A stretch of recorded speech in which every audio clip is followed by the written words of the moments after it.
Savais-tu que des simples applications développées en quelques semaines valent des millions de dollars? Ici, il y a bien un point commun entre toutes ces plateformes, c'est d'abord l'idée, ensuite un merveilleux design et point essentiel, une très bonne expérience utilisateur. Tout au long de cette vidéo, nous allons parcourir cette plateforme te permettront d'être sûr de ton idée d'application, observer ce qui se fait au niveau de la concurrence et enfin te permettre d'avoir des idées essentielles pour le design de ton application. La première plateforme de la liste, c'est Adapty. Adapty a une option bibliothèque mobile payante. Donc, sur cette page, nous allons retrouver les captures d'écran et la valeur de plusieurs applications mobiles qui fonctionnent déjà, qui sont présentes sur les stores. Le but, c'est de vous permettre d'avoir une idée claire à propos de ce dans quoi vous voulez vous engager. Prenons l'exemple d'une personne qui a envie de créer une application en relation avec le foot.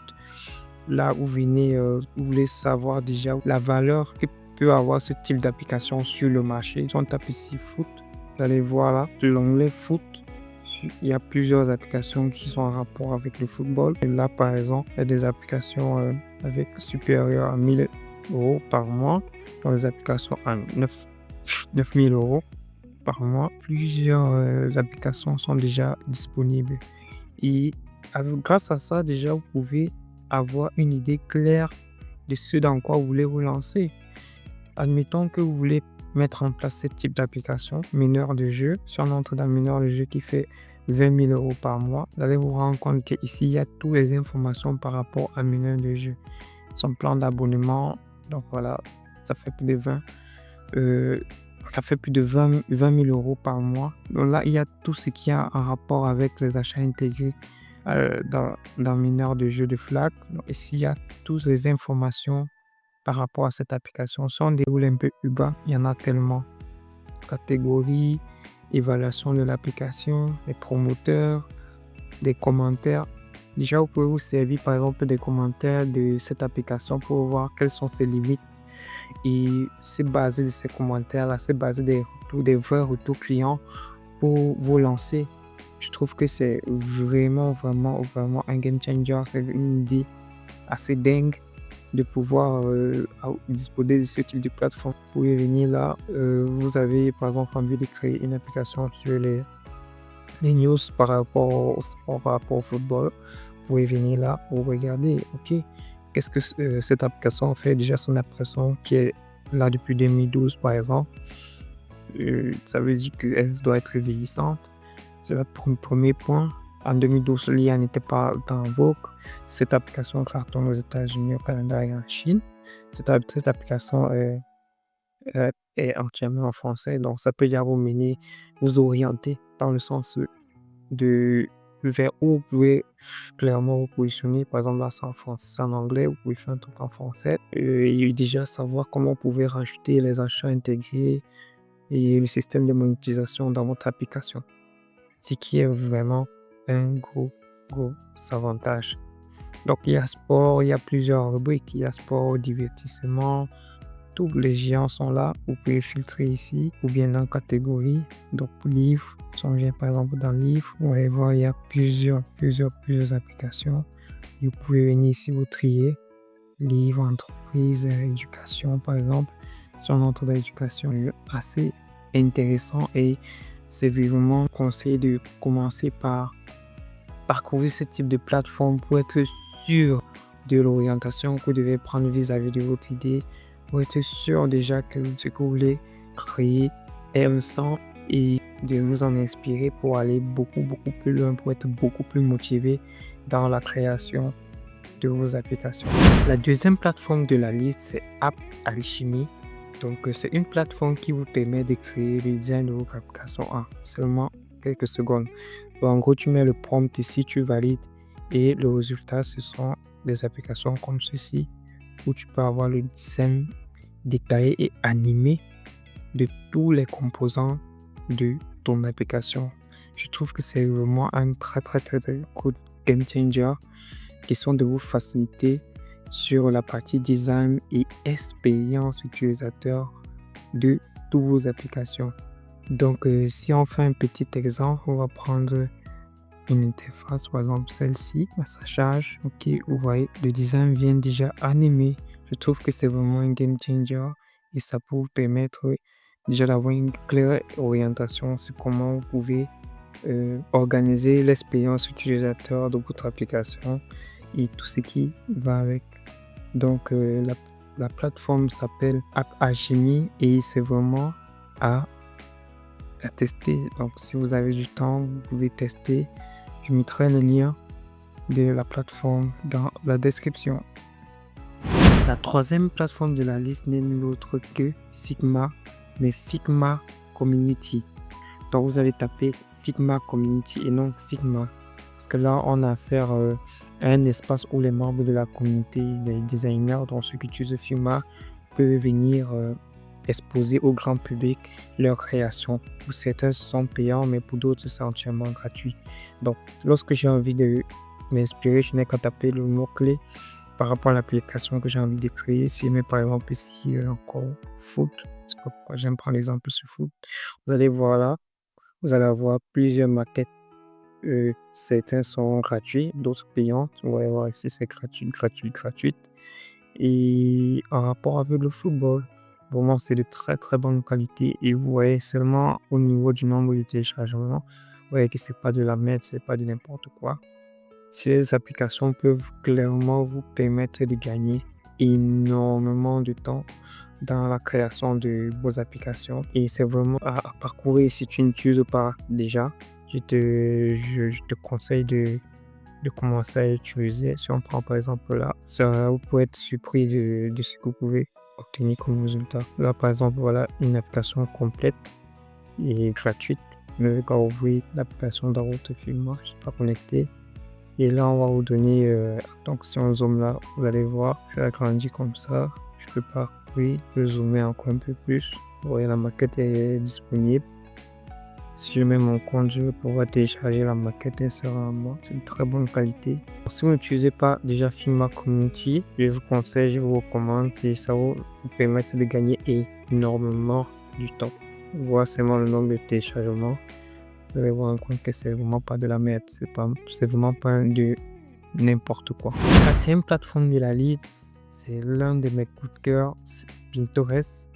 Pinterest, c'est une très très jolie plateforme où vous allez retrouver presque tout et rien en fait à propos de tout en général.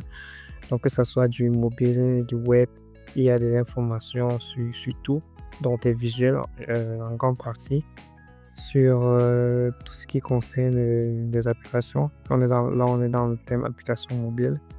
Donc vous allez voir là, il me propose plein de visuels par rapport aux applications, les mock-ups, du style, du texte, des maquettes. Bref, il y en a pour tous les goûts. Donc, lorsque je veux me lancer, je viens là, je tape un thème qui va en rapport avec ce que j'ai envie de créer en termes d'application, et en termes de visuel ou en termes de composants. Et directement ici, Pinterest va me proposer plein de pages, plein de visuels sur plein de façons différentes avec laquelle je vais pouvoir représenter ce design. Si par exemple là, tu as envie de faire une sorte de dashboard là pour traquer certaines informations, je va te proposer plein de dashboards, plein de façons de créer des dashboards, des calendriers. Voilà. Où tu vas pouvoir t'inspirer clairement et ensuite l'implémenter dans ton application. Donc, si tu n'utilises pas déjà Pinterest, je te conseille clairement de commencer parce que c'est la Bible. C'est la Bible du design, c'est la Bible des visuels, c'est la Bible de tout, en fait, de tout ce qui concerne le monde de la tech et du beau, du visuel en général. Pinterest, je recommande clairement à 100%. Sans parler de Figma, sans parler de Dribbble. Donc, pour ceux qui ne savent pas, Dribbble, c'est une plateforme tout comme Figma qui te permet d'avoir des visuels spécifiquement sur des applications. Ces visuels-là que tu peux racheter dans les sites internet ou directement dans des applications mobiles. C'est vraiment assez intéressant tout ce que cette plateforme propose en termes d'innovation. Et déjà ici, certains designers peuvent vendre des maquettes Figma ou Adobe sur lesquels tu peux t'inspirer pour implémenter des designs d'applications. Donc, si on peut peut-être les revendre, voilà. Vous allez remarquer là que ça, c'est peut-être pour une application de crypto. Vous allez remarquer là que c'est peut-être pour une application de crypto et tout. Donc, ça charge. Et là, ce qui va se passer, c'est quoi? C'est que le confectionnaire va faire une description assez détaillée de son produit. Et si vous êtes intéressé, libre à vous de juste venir euh, le contacter. Donc, je pense que là, il y a tout ce qui concerne le confectionnaire. Vous allez pouvoir causer avec lui et faire les retours. Si vous êtes intéressé, vous allez trouver un point d'entente sur comment faire pour pouvoir bénéficier de l'application. Donc, si vous n'utilisez pas encore Dribble, c'est vraiment une très très grosse, une vraie mine d'or pour ceux qui souhaiteraient faire des applications de qualité, de haute qualité en termes de design, en termes d'animation, en termes de beau, en fait. Parce que c'est l'un des critères, c'est le premier critère, en fait. C'est le full contact. C'est ça qui va permettre de dire déjà à votre prospect si il doit s'aventurer pour passer de l'étape prospect à client ou pas. Parce que là, il s'est dit, OK, premier full contact. Oui, l'animation est jolie. Oui, les pages, les pages sont vraiment très bien attrayantes, instructives. OK, je peux me lancer. Sachant que nous avons déjà le full contact, première impression était bonne. Donc, je vous recommande de toujours faire un tour ici. À part si vous avez là de quoi contacter un designer. Mais si vous voulez aller pour la première version, vous voulez un peu économiser et faire les choses par vous-même, je vous conseille de d'abord faire un tour ici, de d'abord faire un tour sur Figma, bref, de parcourir toute cette plateforme. Et je peux mettre les liens en description pour vous aider à avoir des références par rapport à toute cette plateforme. Donc, Dribble, si tu n'utilises pas encore, je te conseille de... Et là, tu peux taper les recherches et tout. Donc, je te conseille déjà de te lancer et de commencer. La sixième plateforme que j'utilise au quotidien, c'est Flavicon. Flavicon est une plateforme où tu peux retrouver plein d'icônes gratuites, très jolies, que tu peux rajouter librement dans ton application. Tu n'as qu'à venir taper le mot-clé par rapport à l'icône que tu as envie de trouver sur, par exemple, une icône pour le rond. Tu viens là, tu tapes Home, ensuite tu cliques sur Recherche et là tu vas avoir plein d'icônes par rapport au Home, les jolies icônes que tu peux libre de droit. Je précise bien que tu peux rajouter librement dans ton application. Et il y a énormément des icônes pour tous les goûts. Je pense que c'est vraiment un game changer, c'est vraiment un avantage de pouvoir l'utiliser librement dans ces applications. Donc il y en a pour tous les mots-clés. Si je tape par exemple quoi? Je tape par exemple car, donc voiture.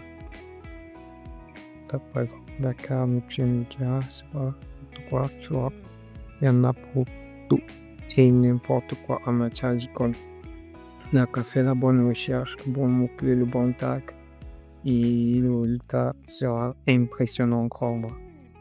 Donc, pense à aller à faire un tour sur Flavicon si tu as cours d'idées ou bien si tu recherches des icônes pour certains visuels dans ton application. La septième et dernière plateforme que j'utilise au quotidien, c'est l'ensemble des plateformes, tout ce qui touche à Flutterflow, que ce soit le blog, la documentation de Flutterflow, tout ce qui est en rapport avec Flutterflow, j'utilise pour avoir des idées par rapport à ce que j'ai envie d'implémenter, pour m'assurer de bien faire les choses, pour me débloquer parce qu'il y a parfois, moi aussi je tombe sur des bugs et j'ai besoin de le référer par exemple à la communauté parce qu'il y a une forte communauté. Je tape la Flutterflow Community. Flutterflow. Donc là, vous allez vous rendre compte qu'il y a une très belle communauté derrière, ultra active, qui s'échange des idées tous les jours à propos de nombreux problèmes, à propos de nombreux bugs, à propos de nombreux événements à venir et tout ce qui concerne Flutterflow en général. Au fait. Je te conseille, si tu ne le fais pas déjà, de te rapprocher auprès de la communauté, auprès des membres de la communauté, auprès de l'écosystème Flutterflow en général, pour mieux t'édifier par rapport à tous ces points-là. Question de te permettre d'aller beaucoup plus loin dans la création de tes applications, dans l'idée à l'élaboration de tes applications. Si tu bloques, de me contacter. Je, je vais voir si je peux t'aider.